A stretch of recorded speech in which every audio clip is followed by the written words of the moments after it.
बच्चों की कहानियाँ अच्छी अच्छी। डॉट। एक गांव में धनीराम नाम का एक जमींदार रहता था। उसका एक लड़का था जिसका नाम राजू था।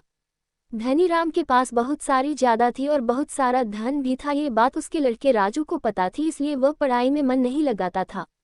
एक दिन धनीराम अपने बेटे से कहता है, बेटा राजू, तुम अपना ध्यान पढ़ाई में क्यों नहीं लगाते? तो उस पर उसका बेटा कहता है कि पिताजी, हमारे पास कितनी दौलत है और पढ़ाई करके तो नौकरी हासिल की जाती है ना, मुझे नौकरी करने की क्या जरूरत, हमारे पास पहले से ही इतनी सारी जायदाद है।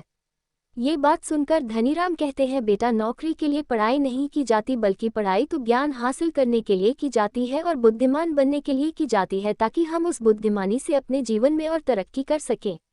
लेकिन ये बात राजू को समझ में नहीं आती और वह अपने पिता के बात पर ध्यान नहीं देता और इसीलिए उसके पिता उसका बहुत गुस्सा करते हैं और उसे मारते भी रहते हैं। ये सब होने के बाद राजू अपने पिता का बहुत गुस्सा करने लगा और अपने पिता से नफरत करने लगता है।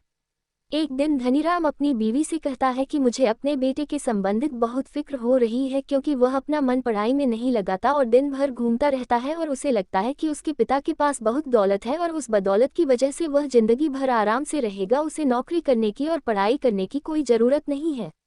ये सुनकर धनीराम की पत्नी कहती है कि गलती हमारी है, हम नहीं इसमें बचपन से लड़पाए से पाला है और इसका बदला हमें अब भुगतना पड़ रहा है।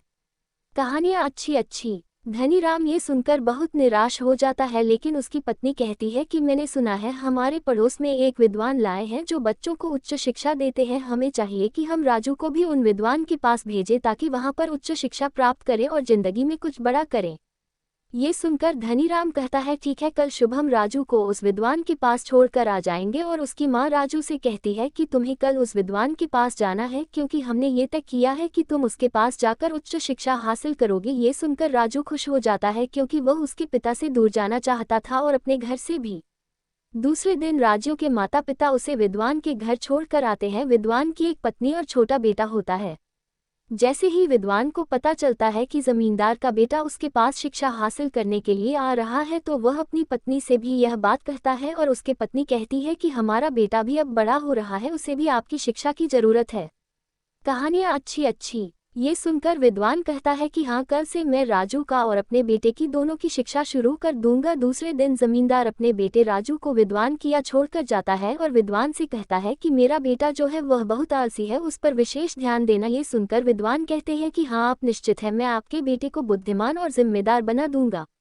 राजू अपनी शिक्षा पर बिल्कुल ध्यान नहीं देता, इससे भी दुआ बहुत नाराज हो जाते हैं और उसे हर वक्त आते रहते हैं। राजू को ये बात पसंद नहीं आती कि विद्वान उसे हर बैठे रहते हैं।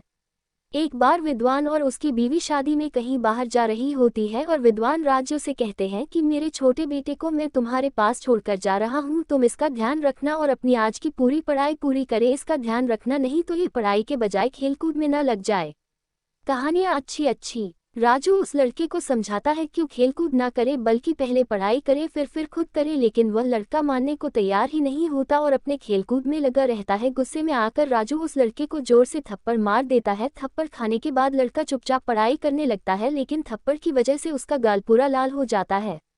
जब विद्वान और उसकी पत्नी घर आती है तो उसका लड़का कहता है कि मुझे राजू ने थप्पड़ मारा और मेरा पूरा गाल सूज गया। ये सुनकर उसकी पत्नी बहुत बड़ा जाती है और उससे कहती है कि तुमने क्या किया, हमने तो मैसेज में जारी सौंपी थी, लेकिन तुम नहीं से थप्पड़ मार दिया। ये सुनकर राजू कहता है कि मैंने अपनी जिम्मेदारी निभाई है, ये पढ़ाई नहीं कर रहा था इसलिए मैंने उसे थप्पड़ मारा, अब वह पढ़ाई कर रहा है। विद्वान अपनी पत्नी से कहता है किसने सही किया है, एक समझदार व्यक्ति का और एक शिक्षक का काम ही होता है कि वह अपने शिष्य को समझाएं, पढ़ाई चाहे उसके लिए उसे डांटना पड़ेगा, मरना पड़े। ये सुनकर राजू को समझ आ जाता है उसके पिता उसे क्यों डांट रहे होते हैं और यह विद्वान उसे क्यों डांट रहे होते हैं। राजू विद्वान से कहते हैं, मुझे क्षमा कीजिए, मुझे पता ही नहीं था कि आप और मेरे पिता मेरे ही भले के लिए निवेदन रहे थे आपसे, मैं बहुत दिल लगाकर पढ़ाई करूंगा और अच्छी शिक्षा उच्च शिक्षा हासिल करूंगा। कहानियाँ अच्छी अच्छी। उस दिन के बाद वह मन लगाकर अपनी शिक्षा पर ध्यान देता है और अपनी शिक्षा पूरी होने के बाद अपने गांव वापस जाता है और अपने पिता के कारोबार संभालता है और एक जिम्मेदार व्यक्ति बन जाता है।